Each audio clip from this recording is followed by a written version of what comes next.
Hello everyone. चलो शुरू करते हैं इस स्टोरी का एक नया एपिसोड। और तुम सब तुम्हारे कानों में ईयरफोन ज़रूर से लगा लेना, क्योंकि स्टोरी को अच्छी तरह समझने के लिए ईयरफोन ज़रूरी है। और चलो शुरू करते हैं एक नया सफ़र। अब आगे ठाकुर हवेली में अथर्व ने जब राकेश से कहा कि वह क्या चाहता है ताकि उसकी हवेली में जाने के मामले में वह कोई बाधा न बनी, और राकेश ने जो कहा उसे सुनकर रोहिणी दंग रह गई। राकेश ने कहा, तुम रहते हो कि जिससे तुम्हें जो मिलता है तुम वही बदले में उसे देते हो, तो फिर यह जिंदगी तुम्हें मैं और रोहिणी ने दी है, इसकी कीमत चाहिए हमें। उसकी बात सुनकर अथर्व का चेहरा काला पड़ गया। तभी राकेश ने आगे कहा, हमें तुम्हें पैदा करने की कीमत चाहिए जो तुम खुद को हमें देकर ही चुका सकते हो। तो रोहिणी नहीं राकेश की बात पढ़ते हुए कहा, यह आप क्या कह रहे हैं, ये गलत है, ऐसा मत कीजिए। लेकिन तीर कमान से निकल चुका था। अथर्व की घड़ी जोर जोर से आवाज करने लगी। डेविल अथर्व पर हावी हो गया और अगले ही पल उसने राकेश की गर्दन पकड़ ली। वही अथर्व बार बार अपनी सेंस में आने की कोशिश कर रहा था, जिसकी वजह से उसकी पकड़ राकेश पर से ढीली हो गई। उसने खुद को अथर्व से छुड़ाया। अथर्व का हाथ अभी भी हवा में कांप रहा था। वह दोबारा राकेश की गर्दन दबाना चाहता था, लेकिन अथर्व पूरे जोर लगा रहा था डेविल को रोकने के लिए। अथर्व को खुद को रोकने का इतना स्ट्रगल करते देखा रोहिणी डर गई थी कि कहीं उसे दिन की तरह उसकी तबीयत खराब ना हो जाए। वही राकेश के चेहरे पर स्माइल आ गई। अथर्व ने अंदर ही अंदर डेविल को चिढ़कर शांत होने के लिए कहा और सामने देखा तो राकेश को खुद पर हंसते देखा। वह दांत पीसते हुए बोला, हंसी आ रही है ना मेरी हालत पर, जानते भी है कितना दर्द हो रहा है मुझे पूरे शरीर में, यही फर्क है आप दोनों में और मेरे सभी माँ पापा में, मेरी तकलीफ बिना दिखाए समझ जाते हैं वह लोग। ये सुनकर राकेश की स्माइल गायब हो गई। वह अथर्व से बोल, कहाँ दर्द हो रहा है तुम्हें, मुझे बताओ। तो अथर्व गुर्राते हुए बोला, डोंट टच मी, हाथ भी मत लगा देना मुझे वरना हाथ तोड़ दूंगा। राकेश ने अपना हाथ पीछे खींच लिया। वही अथर्व ने धीरे धीरे ही सही खुद को पूरी तरह से कंट्रोल कर लिया और अथर्व ने राकेश से कहा, आप दुनिया के सबसे घटिया बाप है ये जानता था, लेकिन उससे भी ज्यादा घटिया इंसान भी है, यह आज ही पता चला है मुझे। और यह औरत, ये तो औरत कहलन के लायक ही नहीं है और खुद को मेरी माँ की जगह देखना चाहती है। इसे ना पहले शर्म आए और ना ही आज ही कुछ बोल रही है। खैर ये तो हमेशा से गूंगी बहरी अंधी है, जिसे ना कभी कुछ दिखाई देता है, ना सुने और ना बोलना भी नहीं जानती। इससे मुझे कोई ऐसा कभी थी ही नहीं। और क्या मांगा है आपने मुझे पैदा करने की कीमत, आपको ऐसा क्यों लगता है कि बदले में मैं खुद को ही आप लोगों को ही दूंगा? वक्त आने पर आपको आपकी इस हरकत का जवाब दूंगा और ऐसा जवाब दूंगा कि रूह कांप जाएगी आपकी। और हाँ, गणेश विसर्जन के बाद ही मैं यहाँ से जाकर दिखाऊंगा, जिंदा या फिर चार कंधों पर उसे हवन में आप दोनों का बैठना मैं कभी सफल नहीं होने दूंगा। मुझे उन लोगों के साथ जीते नहीं देख सकते हो ना, तो अपनी आंखों से मरते देख लेना, फिर रख लेना अपनी पैदा की अनचाही औलाद को। जस्ट वेट एंड वॉच में क्या करूंगा। आखिरी में सारी बातें डेविल द्वारा कही गई थी और अथर्व वहां से चला गया पीछे हैरान परेशान सर कैसे, और रोहिणी रह गई। अथर्व के जाने के बाद रोहिणी गुस्से से राकेश को झंझोरते हुए बोली, यह क्या किया आपने, आप ये सब करने वाले हैं, यह मुझे नहीं पता था। अगर अथर्व ने जैसा कहा वैसा कुछ कर दिया तो मैं आपको कभी माफ नहीं करूंगी। आज आपने सबको दिया मेरा बच्चा, अगर उसे कुछ भी हुआ तो देख लेना मैं खुदकुशी कर लूंगी, सुना अपनी मर जाऊंगी मैं भी। तो राकेश उसे शांत करवाते हुए बोला, वह ऐसा कभी कुछ नहीं करेगा, वह बस हमें डरा रहा था, तुम परेशान मत हो। वह लोगों से इतना लगाव रखता है, फिर मरने के बारे में तो वह कभी सोचेगा भी नहीं, तुम चुपचाप सो जाओ। राकेश ने कमरे का दरवाजा बंद कर दिया। भाई अथर्व छत पर टहलने चला गया। वह डेविल से बोला, यह क्या बकैती पेल कर आए हो तुम, ये लोग इतने भी इम्पोर्टेंट नहीं है कि मैं उनके लिए मर जाऊं। तभी डेविल ने कहा, बस इन लोगों को डरा रहा था मैं ताकि यह आदमी आगे कुछ भी बकवास ना करे, लेकिन इस आदमी की अकल ठिकाने लगाने के लिए कुछ तो खतरनाक करना ही पड़ेगा। खैर चलो, मुझे मेरी डेविल गर्ल को किस करना है। तो अथर्व बोला, 10 दिन का वनवास दे दिया है तेरी डेविल गर्ल ने, लगता है कल रात को ज्यादा ही मेहनत हो गई इसलिए ये घाव खुल गया। खैर कल अक्षत और बाकी लोगों ने जाने के बाद इधर से रिफुचक कर होना है, ऐसे काम नहीं चलेगा, चलो तुम हेल्प करो मेरी उन कविताओं को सॉल्व करने में। अथर्व कमरे में आए तो देखा आराध्या चादर में घुस चुकी थी, तो अथर्व शैतानी मुस्कान से बोला, तुम्हें क्या लगता है डार्लिंग, ये चादर तुम्हें बचा लेगी? एक काम करो, या तो मुझे ऐसे ही रिलैक्स करवा दो, वरना फिर आज भी यह घाव खुलेगा। तो आराध्या अथर्व से बोली, पहले तो तुम इतने बेसब्र नहीं थी। तो अथर्व ने कहा, वह क्या है ना, शेर के मुंह में खून लग चुका है। पहले कभी मैंने किसी का शिकार नहीं किया था, अब किया है। तो मैं शांत कैसे बैठो, फिर शादी करने का क्या फायदा? और पता नहीं मेरी भूखी बिल्ली को क्या हो गया है, मुझे लगता है वह कहीं एक्सचेंज हो गई है। तुम मेरी बीवी नहीं हो। अथर्व आंखें बड़ी कर चिल्लाते हुए बोला, मैं अभी सबको बता कर आता हूँ कि मेरी डार्लिंग खो गई है, और यह मरे हुए रोमांस के कीड़ों वाली लड़की मेरी बीवी नहीं है। अथर्व कमरे से बाहर जाने लगा तो आराध्या ने भागकर उसे पकड़ लिया और उसे घूरते हुए बोली, तुम्हारी सेहत से ज्यादा मेरे लिए कुछ भी मायने नहीं रखता, चलो वॉशरूम में तो मेरी रिलैक्स करवाऊंगी बस। अथर्व बस शैतानी हंसी हंसते हुए उसके साथ खींचा चला गया। कुछ देर बाद आराध्या अथर्व के दूसरी बड़ों पर मरते हुए बाहर आए और कहा, आदिमानव कहीं के, मैं तुम्हारा खून भी जाऊंगी। तो अथर्व बोला, ठीक है, यहाँ होठों पर काट लो ताकि सब सुबह मुझे अबला नारा समझे और तुम्हें वहसी कन्या। आराध्या उसे घूरने लगी तो अथर्व हंसने लगा और बोला, चलो अब सो जाओ, वरना आदिमानव फिर जाएगा और बिना कबड्डी खेले नहीं मानेगा। उसके बाद दोनों ही चिपकती हुए सो गए। आराध्या ने अथर्व के घायल बाजू को अपने ऊपर ही रखवाया था ताकि अथर्व से करवट ना सो जाए। अगले दिन सुबह आराध्या उठी तो अथर्व अभी भी वैसे ही सोया हुआ था, उसने करवट तक नहीं बदली थी। वह धीरे से उठी और उसके माथे पर किस करके वॉशरूम में नहाने चली गई। उसके बाद वह नीचे किचन में आई तो रोहिणी नाश्ते की तैयारी कर रही थी, वह परेशान भी लग रही थी। तो आराध्या ने उनसे पूछ लिया कि क्या बात है। तो रोहिणी ने उससे कहा, अथर्व ठीक है ना, मतलब वह कल रात को परेशान तो नहीं था? तो आराध्या ने कहा, वह बिल्कुल ठीक है आंटी, क्या हुआ? कोई बात? एक मिनट, वह अंकल से बात करने भी तो गया था। क्या कहा अंकल ने उससे? तो रोहिणी ने कहा, क्या अथर्व ने तुम्हें नहीं बताया? तो आराध्या ने ना में सर हिला दिया और कहा, उल्टा उसने बहुत परेशान किया मुझे रात को, जोकर कहीं का। तभी आदित्य चाय लेने के लिए आवाज लगने लगा तो रोहिणी आराध्या को चाय देकर सबके लिए चाय लेकर चली गई। कुछ देर बाद आराध्या अथर्व की दूसरी बाह पर मरते हुए बाहर आए और कहा, आदि मानव कहीं कि मैं तुम्हारा खून पी जाऊंगी। पत्थर वह बोला, ठीक है, यहाँ होठों पर काट लो ताकि सुबह मुझे अबला नारा समझे और तुम्हें वहसी कन्या।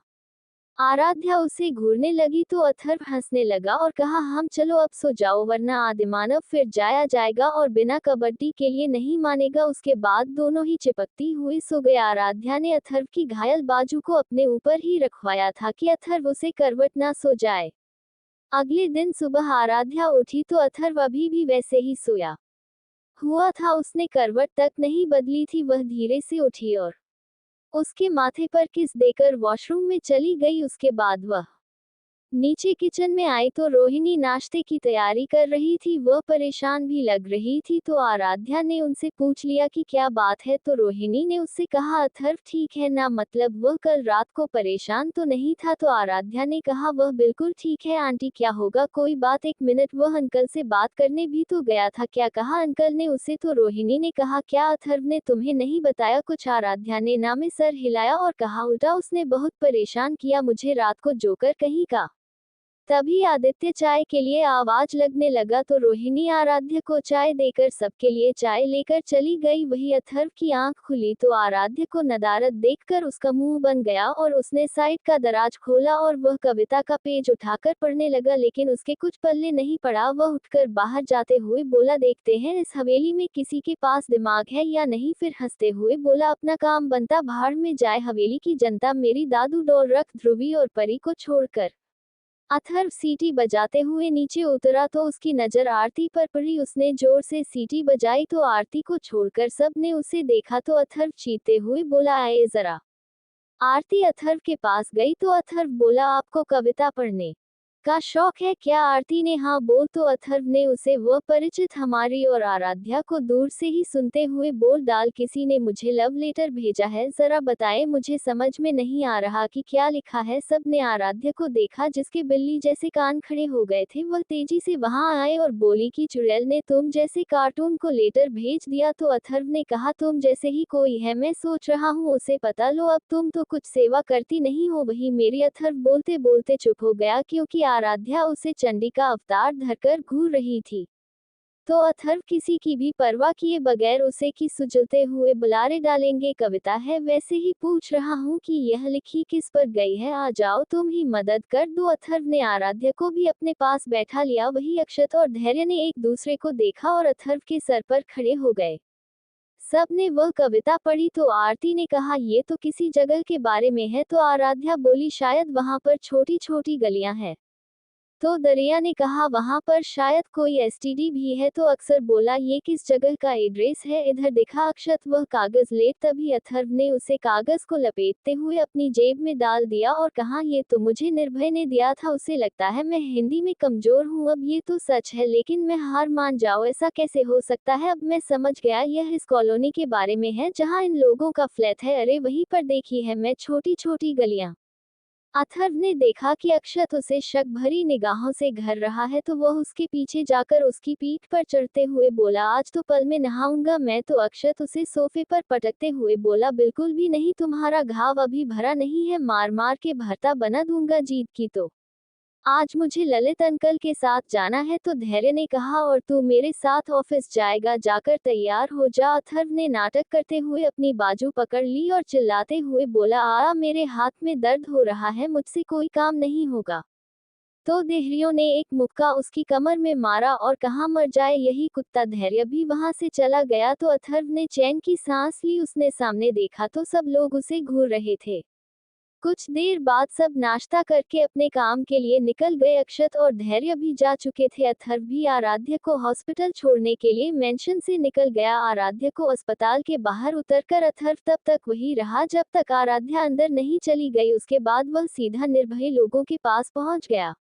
वहां जाने पर निर्भय और बाकी सब ने बैठकर विचार विमर्श किया। अथर्व ने कहा, इस कविता के हिसाब से यहाँ बांद्रा में इस एड्रेस पर वह आदमी जा रहा था। तुम लोगों को इन गजलों से कुछ पता चला? तो नया बोली, सर यह अगर तीनों लाइनों के पहले अक्षर को जोड़ तो अंधेरी शब्द बनता है और पीछे के अक्षर जोड़ने पर जुहू बीच बनता है और दूसरे गजल में एड्रेस निकलता है। तो अथर्व ने कहा, निर्भय, वेदांत और नायरा, तुम लोग इस एड्रेस पर जाकर पता करो, अगर कोई भी गड़बड़ लगे तो उठा लो उन्हें। और अभिनव, महक और समर यहाँ जुहू वाले एड्रेस पर जाओगे, बाकी इस एड्रेस पर मैं रात को अकेले जाऊंगा। अथर्व नहीं, बांद्रा वाले एड्रेस को घूमते हुए कहा। तो वेदांत ने कहा, सर ये तीनों लड़कियां इन्हीं रहने देते हैं। तो अथर्व ने कहा, क्यों रहने देते हैं, मत बोलो, ये तीनों बेस्ट कमांडो की ट्रेनिंग ले चुकी है। अब ये सब इन्होंने शादी करके बच्चे संभालने के लिए तो नहीं सीखा है। तो निया ने कहा, सर मैं अकेले यहाँ क्या करूंगी, मैं आपके साथ चलूंगी। तो अथर्व बोला, तुम्हारा काम है यहाँ, तुम टॉर्चर करने की पूरी तैयारी करके रखना, सबको यही लाना है। तो तुम यहाँ की सिक्योरिटी रूम में घुसकर सिटी टीवी बंद कर देना। निया ने हाँ में सर हिलाया। उसके बाद अथर्व वहां से ललिता जी के घर चला गया। अथर्व ललिता जी के घर बैठा नूडल्स खा रहा था। तो ललिता जी ने उससे कहा, आराध्या को लेकर कब आएगा? तो अथर्व ने कहा, कल ही ले आता हूँ। तो ललिता जी बोली, रात को यही रुकना होगा? तो अथर्व बोला, ठीक है, पहले ये बताओ कल डिनर में क्या बनाओगी, मुझे मटर पनीर खाना है। तो ललिता जी बोली, मैं साथ में गोभी भी बना दूंगी, चिंता मत कर। यह सुनकर अथर्व की आंखें टिमटिमा गई। ललिता जी को वह बहुत क्यूट लग तो वह उसकी बलिया लेने लगी और कहा, है मेरा बच्चा, कहीं मेरी नजर ना लग जाए, काश कि तू मेरी कोख से जन्म लेता, यही शिकायत है भगवान से मुझे। ललिता जी की बात सुनकर अथर्व का मुंह उतर गया। तो ललिता जी ने कहा, क्या हुआ अर्थ, तू उदास क्यों हो गया? तो अथर्व बोला, माँ आपसे एक बात पूछूं, सच सच बताएगा? तो ललिता जी ने हाँ में सर हिलाया। तो अथर्व ने कहा, अगर लक्ष्य कभी आपसे दूर जाना चाहे और आप उसे रोकना चाहते हो तो आप आखिरी कोशिश में क्या करेगी? तो ललिता जी ने कहा, वह ऐसा चाह कर तो देख, टांगे तोड़ दूंगी उसकी। तो अथवा हंस पड़ा और कहा, अरे माँ, मैं कह रहा हूँ जैसे मैं हवेली से निकलना चाहता हूँ और मिस्टर ठाकुर मुझे रोकने की कोशिश कर रहे हैं, वैसे सिचुएशन में कह रहा हूँ मैं। तो ललिता जी बोली, मैं तो अपने बच्चों की खुशी देखूंगी, साथ रहकर जो दूरी हो उसका क्या फायदा? तो अथर्व बोला, वह आदमी यह नहीं सोचता, आपको पता है उसने मुझे रोकने की आखिरी चाल कौन सी चली है? ललिता जी ने अथर्व को देखा तो अथर्व ने कहा, माँ वह आदमी कहता है कि उसे कीमत चाहिए मुझसे मुझे पैदा करने की। अथर्व की बात सुनकर ललिता जी का पर गुस्से से हाई हो गया। वह उठकर गुस्से से बोली, क्या वह इतना घटिया इंसान है? यह मैंने सोचा भी नहीं था। तो अब वहाँ नहीं जाएगा। मैं तेरे पापा से बात करती हूँ, हम चुका देंगे जितने पैसे उसे चाहिए। तो आराध्या को लेकर सीधे यही आज मैं देखती हूँ कौन लेकर जाता है तो मैं यहाँ से। ललिता जी को भड़कते देख अथर्व बोला, अब आप अपना बीपी मत बढ़ा लेना और मैं गणेश विसर्जन के बाद ही वह हवेली छोड़ दूंगा। 10 दिन ही तो बच्चे हैं, 4-5 दिन बाद अक्षत और लक्ष्य की सगाई है। 1-2 दिन में उनसे काट लूंगा और यहाँ आपके पास रहूंगा और उसे आदमी को तो मैं ऐसा सबक सिखाऊंगा, आप देखना वह मुझे रोकने की वजह खुद वहां से जाने के लिए कहेगा। आप बस किसी को भी इस बारे में मत बताना, आप भी पापा को बोल दो वह वापस दिल्ली ट्रांसफर के लिए एप्लीकेशन दे दे। अब मैं आपकी बहू को लेने जाता हूँ। बाय। अथर्व ने ललित जी के गाल पर किस की और वहां से भाग गया। उसके भागने पर ललिता जी को शक हुआ। उसने अपना गाल देखा तो उसे पर नूडल्स खाकर अथर्व ने मुंह पूछ डाला था तो वह जोर से बोली, रुक जाना लायक, लेकिन अथर्व जा चुका था। शाम को अथर्व आराध्य को लेकर हवेली पहुंचा। इस वक्त आदित्य लोग आ गए तो अथर्व मुंह बनाए अंदर आ गया। सामने रजनी बैठी थी। अथर्व उसे परेशान करने लगा। कुछ देर बाद धैर्य और अक्षत भी आ गए तो अथर्व बोला, कल मैं नाव्या डार्लिंग को जब हॉस्पिटल छोड़ने जाऊंगा तो गजनी डार्लिंग को भी लेकर जाऊंगा, इसका प्लास्टर हटवा देंगे, काफी दिन हो गए हैं। और हाँ, अब तुम दोनों भी शादी कर लो, मुझसे तुम लोगों की आजादी देखी नहीं जाती। अथर्व ने धैर्य और रजनी से कहा तो दोनों ने ही उसे घूर कर देखा। तभी अक्षत ने कहा, वंश और अमन का भी नंबर लगने वाला है। वह अलग बात है कि बंसी का नहीं। सभी लड़कियों में कमी निकालकर उन फोटोज को रिजेक्ट कर दिया। अक्षत ने जैसे ही बात खत्म की किचन से आए रोहिणी से राधिका टकरा गई जो वंश की शादी की बात सुनकर वहां से अपने कमरे में जा रही थी। रोहिणी के हाथ से चाय की ट्रे थी जो राधिका के ऊपर गिर गई जिससे रवि दर्द से कराहने लगी। वह नीचे बैठ गई थी। रोहिणी उसके कपड़े झाड़ने लगी। सब लोग जल्दी से उसकी तरफ गए। वहीं अथर्व भी तेजी से वहां गया और रोहिणी को राधिका से दूर हटाते हुए बोला, आंधी को देख नहीं सकती या फिर यह भी आपकी आंखों में रड़कने लगी है जो अब इसे जलाकर मारना चाहती हो? अथर्व की बात सुनकर आदित्य बोल, अथर्व इसमें माँ की कोई गलती नहीं है तो उन्हें कुछ मत कहो। तो अथर्व बोला, हाँ तुम लोगों को कहा इस औरत की गलती दिखाई देती है जबकि यह औरत खुद ही सबसे बड़ी गलती है। रोहिणी राधिका के हाथों पर फूंक मार रही थी और आंसू बहा रही थी। बात आगे ना बढ़ी इसलिए राधिका अथर्व से बोली, अथर्व मेरा ध्यान नहीं था इसलिए मैं मन से टकरा गई हूँ ही, कुछ मत कहो। वही सबसे अलग राकेश ने अथर्व से कुछ नहीं कहा क्योंकि उसे भी रोहिणी की ही गलती लग रही थी। आराध्या राधिका को लेकर जाते हुए बोली, चलो राधिका मैं देखती हूँ ज्यादा चला तो नहीं और तुम अब चुप हो जाओ और रिति तुम जरा मेरा बैग ले आओ। आराध्या आराधिका को ले गई तो अब राकेश रोहिणी को सुनने लगा तो अथर्व उसे धमकाते हुए बोला, बस अब कोई कुछ नहीं बोलेगा, मेरे कानों में दर्द होने लग गया है, अगर कोई बोलेगा तो गटर में मुंह काला हो जाएगा उसका। राकेश ने उसे घूरा तो अथर्व टीवी के सामने जाकर लेट गए। रोहिणी भी राधिका के कमरे में चली गई थी। कुछ देर बाद राधिका आराध्या के साथ बाहर आए। उसके हाथ लाल पड़ गए थे। रोहिणी किचन में जा चुकी थी। राकेश उसे घूर रहा था। आदित्य, आरती और बाकी सब राधिका के पास बैठ गए। राधिका ने अब सोच लिया था कि वह जल्द से जल्द यहाँ से चली जाएगी। कुछ देर बाद दिन लग गया। राधिका को खाने में परेशानी हो रही थी तो रीति उसे खिला रही थी। खाना खत्म कर अथर्व उठ गया और वहां से बाहर गार्डन में जाते हुए बोला, मेरा हो गया, मैं जरा दादू से बात कर लेता हूँ।